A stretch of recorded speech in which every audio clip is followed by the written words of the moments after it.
When I Was Dead by Vincent O'Sullivan. That was the worst of Ravenel Hall. The passages were long and gloomy, the rooms were musty and dull, even the pictures were sombre and their subjects dire.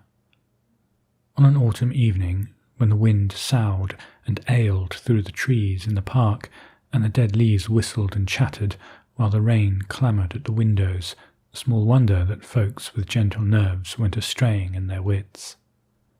An acute nervous system is a grievous burthen on the deck of a yacht under the sunlit skies.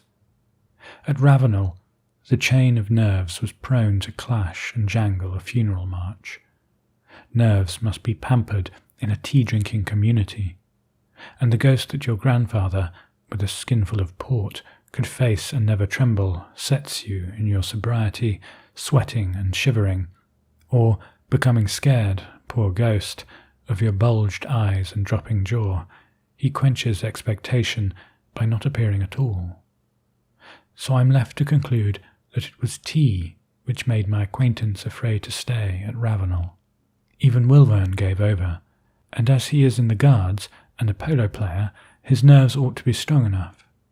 On the night before he went, I was explaining to him my theory that if you place some drops of human blood near you, and then concentrate your thoughts, you will after a while see before you a man or a woman who will stay with you during long hours of the night, and even meet you at unexpected places during the day. I was explaining this theory, I repeat, when he interrupted me with words, senseless enough, which sent me fencing and parrying strangers, on my guard. "I say, Alistair, my dear chap," he began, "you ought to get out of this place and go up to town and knock about a bit. You really ought, you know." "Yes," I replied, "and get poisoned at the hotels by bad food and at the clubs by bad talk, I suppose." "No, thank you. And let me say that your care for my health enervates me." "Well, you can do as you like," says he, rapping with his feet on the floor. "I'm hanged if I stay here after tomorrow. I'll be staring mad if I do." He was my last visitor. Some weeks after his departure, I was sitting in the library with my drops of blood by me. I had got my theory nearly perfect by this time, but there was one difficulty. The figure which I had ever before me was the figure of an old woman with her hair divided in the middle, and her hair fell to her shoulders, white on one side and black on the other. She as a very complete old woman, but, alas, she was eyeless, and when I tried to construct the eyes, she would shrivel and rot in my sight. But tonight I was thinking, as I had never thought before, and the eyes were just creeping into the head when I heard a terrible crash outside, as if some heavy substance had fallen. Of a sudden, the door was flung open, and two maidservants entered. They glanced at the rug under my chair, and at that they turned a sick white, cried on God, and huddled out. "How dare you enter the library in this manner?" I demanded sternly. No answer came back from them, so I started in pursuit. I found all the servants in the house gathered in a knot at the end of the passage. "Mrs. Pebble," I said smartly to the housekeeper, "I want those two women discharged tomorrow. It's an outrage. You ought to be more careful." But she was not attending to me. Her face was distorted with terror. Ah dear, she went. "We had better all go to the library together," says she to the others. "Am I master of my own house, Mrs. Pebble?" I inquired, bringing my knuckles down with a bang on the table. None of them seemed to see me or hear me. I might as well have been shrieking in a desert. I followed them down the passage and forbade them to enter the library, but they trooped past me and stood with a clutter round the hearth rug. Then 3 or 4 of them began dragging and lifting as if they were lifting a helpless body, and stumbled with their imaginary burden over the sofa. Old Soames, the butler, stood near. "Poor young gentleman," he said with a sob. "I've known him since he was a baby.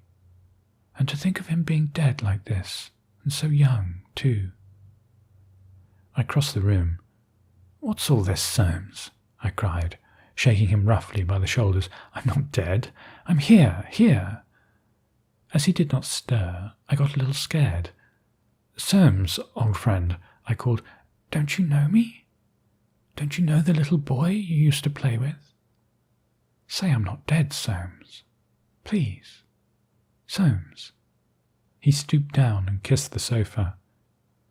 "I think one of the men ought to ride over to the village for the doctor, Mr. Soames," says Mrs. Pebble, and she shuffled out to give the order. Now, this doctor was an ignorant dog whom I had been forced to exclude from the house because he went about proclaiming his belief in a saving God at the same time that he proclaimed himself a man of science. He, I was resolved, should never cross my threshold, and I followed Mrs. Pebble through the house, screaming out prohibition, but I did not catch even a groan from her, not a nod of the head nor a cast of the eye to show that she had heard. I met the doctor at the door of the library. "Well," I sneered, throwing my hand in his face, "have you come to teach me some new prayers?" He brushed by me, as if he had not felt the blow, and knelt down by the sofa. "Rupture of a vessel on the brain, I think," he says to Soames and Mrs. Pebble after a short moment. "He has been dead some hours. Poor fellow. You had better telegraph for his sister, and I will send up the undertaker to arrange the body." "You liar!" I yelled. "You whining liar!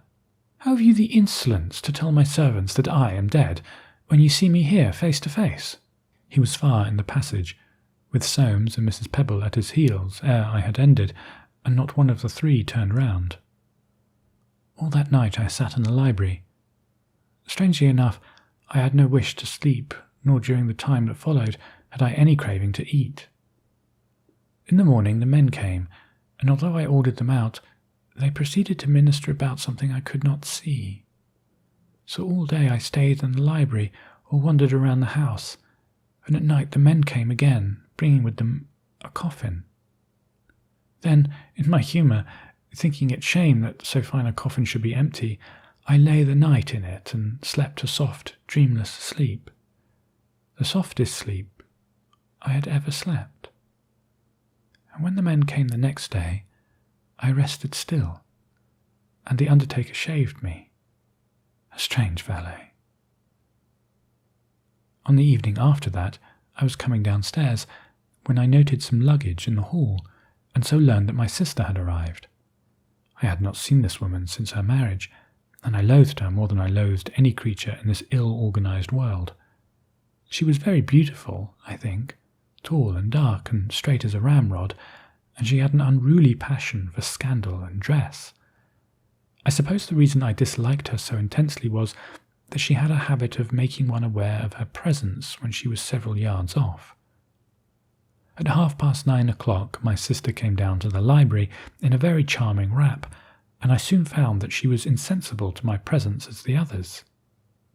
I trembled with rage to see her kneel down by the coffin. My coffin. But when she bent over to kiss the pillow, I threw away control. A knife, which had been used to cut string, was lying upon a table. I seized it and drove it into her neck. She fled from the room screaming. "Come, come," she cried, her voice quivering with anguish. "The corpse is bleeding from the nose." Then I cursed her. On the evening of the third day, there was a heavy fall of snow. About 11 I observed that the house was filled with mutes and folk of the country who came for the obsequies. I went into the library and sat still and waited. Soon came the men, and they closed the lid of the coffin and bore it out on their shoulders. And yet I sat, feeling rather sadly that something of mine had been taken away. I could not think quite what. For half an hour, perhaps, dreaming, and then I glided to the hall door. There was no trace left of the funeral. But after a while I sighted a black thread winding slowly across the white plain. "I'm not dead," I moaned, and rubbed my face in the pure snow. and tossed it on my neck and hair. Sweet God, I am not dead.